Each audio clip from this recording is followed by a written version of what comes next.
সাভারে এক ব্যবসায়ীর বাড়ির মাটি খুঁড়ে পাওয়া যায় হাড় ও মাথার খুলি। বেরিয়ে আসে এই হাড় ও খুলি যুবক তোফাজ্জল হোসেনের। সাভারের ইমানদীপুর এলাকা থেকে 10 মাস 24 দিন আগে নিখোঁজ হয় তিনি। পুলিশ জানায়, মাদক ব্যবসা নিয়ে বিরোধের জের ধরে এই খুনের ঘটনা ঘটে। ঘটনাকে সে অপহরণ করে সে তার বাড়ির নিচে মাটি চাপা দিয়ে তার বাড়ি বানিয়ে এই তনুর লাশটি তারা গুম করার চেষ্টা করেছে। গত বছরের 18 জুলাই সাভারের ইমানদীপুরের বাসা থেকে বের হয়ে আর ফেরেনি তোফাজ্জল। খোঁজ না পেয়ে সাভার মডেল থানায় জিডি করেছিল পরিবার। প্রশ্ন হলো, নিখোঁজের এতদিন পর কিভাবে পাওয়া গেল তোফাজ্জলের হাড় ও খুলি?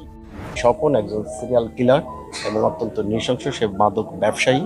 এর আগে এই ডিবিরই একটি টিম স্বপনের বউ এবং স্থানীয় একজন মাদক ব্যবসায়ীকে গ্রেপ্তার করে এবং এই গ্রেপ্তার সংক্রান্তেই বিরোধের জের ধরে সে সীমাকে হত্যাকাণ্ড করে এবং এর পূর্বে যে তনুর লাশটি পেলাম এই একই মাদক সংক্রান্ত কারণেই তনুকে সে হত্যা করে।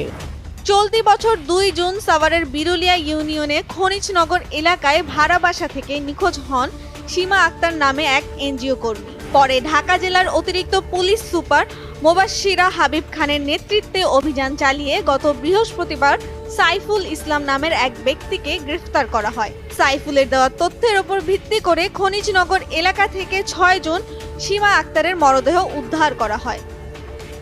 পুলিশ জানায়, সীমা অপহরণ ও হত্যা মামলায় মূল হোতা ছিল স্বপন।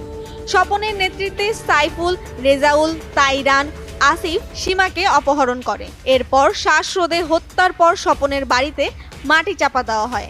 ওই মামলার সূত্র ধরে ডিবির কাছে তদন্তাধীন আরও একটি অপহরণ তথ্য পাওয়া যায়। ওই তথ্যের ভিত্তিতে পাওয়া যায় অপহৃত তোফাজ্জল হোসেনের হাড় ও মাথার খুলি। এখানে যে লাশের পাশে তার যে শার্টটি পাওয়া গেছে এবং তার সেই দিনের অপহরণের আগ মুহূর্তে যে শার্টটি ছিল এই একই শার্ট এবং তার স্ত্রী এসে ওই শার্টটি শনাক্ত করেন। আমরা এর পরবর্তীতে ডিএনএ আমরা করে এটি কনফার্ম হবে এটি স্বপনের লাশ, তনুর লাশ কিনা। তবে প্রাথমিকভাবে স্বপন স্বীকার করেছে।